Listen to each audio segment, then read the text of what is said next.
This video will be a simple explanation of what tailored recursion is and how we work with collections in a functional programming style, as opposed to an imperative or object-oriented style. When we talk about recursion in computer science, we're referring to a function that calls itself. However, recursion can be dangerous if we never stop recursing, or in some cases, recurse too far. The top left snippet shown here is a simple function that doesn't recurse. The middle snippet, though, does recurse. And this bottom right snippet is a special case of recursion, because specifically it performs tail recursion. Tail recursion is where a function calls itself as the last thing it does. It instantly returns the value of the call without any additional computation. Recursion is a very relevant technique when we're programming functionally, as it is the primary method of working with collections while maintaining immutability, because loops inherently require mutability for things such as the counter. Let's look at a simple case of working with collections. I have a collection of integers and want to compute the sum. Now, both of these languages have built-in library functions that allow us to do this. In C#, we can use .NET's built-in link.aggregate function. This aggregate function will start with our beginning value 0, and then we'll simply add the running total here, represented by current, to each individual value in the list, represented here by next. In F# there is also a built-in function to do this, except a more specialized and cleaner list.sum, which does exactly what we want to do. We can pass our list straight into it, or due to how currying works, we can even just omit the arguments entirely. However, let's say that we wanted to generalize this to a different language, and we weren't going to use built-in functions at all. In C#, you can approach this with a classic programming construct, a loop. We simply increase an accumulator for each number, and at the end of the loop we have the sum. However, in F# there is one huge issue with this approach. It uses mutability. In functional programming, everything is ideally mutable. This code changes the value of our accumulator, which is not correct in a functional programming style. To deal with this, we use recursion. If, as we're writing our sum function, we pretend that it already works for the purposes of writing it, well, what stops us from using this sum function to calculate the sum of everything except the current item? Hence, we can split off the first item of the list, the head, from the rest, and then add it to the sum of the rest. And then finally, once we hit the end of the list, we have an empty list, and just return 0.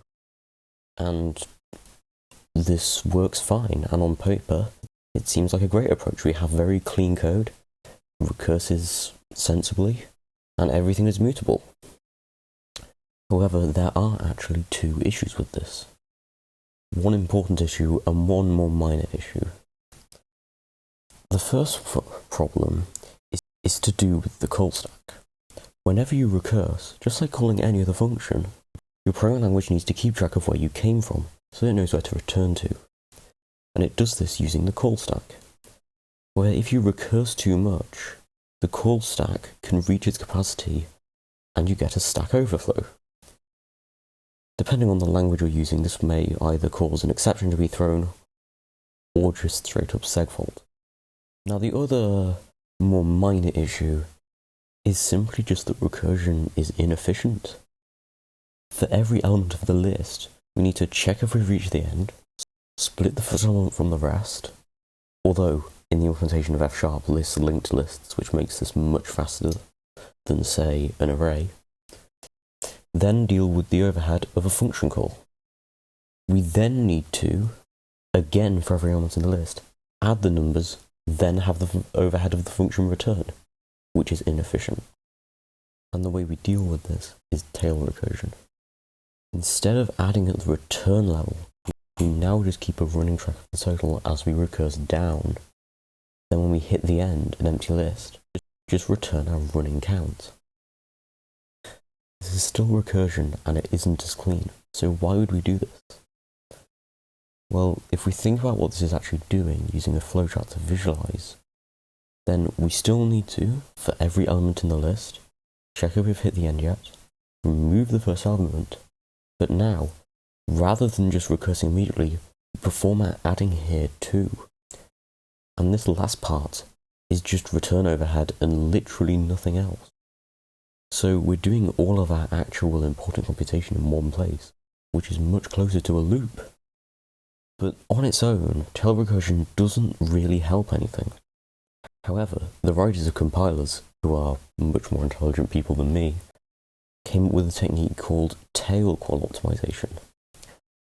Tail call optimization is where the compiler can recognize that all our computation is happening all in one place instead of twice, and without changing the code we write, it can compile our recursion into just a loop. This fixes both the issues we had before. Instead of function call overhead, we just have the overhead of a loop, which is less overhead. And also, we now aren't using the call stack, so the call stack will never overflow. Now, one thing you may notice about converting recursion to a loop is that loops use mutability. However, because this is done by the compiler and not by us, it doesn't harm any of the functional cleanliness and idioms in our own code, therefore we can accept it as correct. In addition to changing the overhead of a function call to a smaller loop overhead, we completely eliminate function return overhead from after the computation. Recursing allows our functional code to be clean and simple to read, and rearranging our code to be tail recursive allows our compiler to remove significant amounts of overhead and make call stack overflows completely irrelevant. So we can now deal with more items in one collection than without. We can deal with many millions of items. Thank you for watching, and this has been a simple explanation of tail recursion and processing collections in a functional programming style.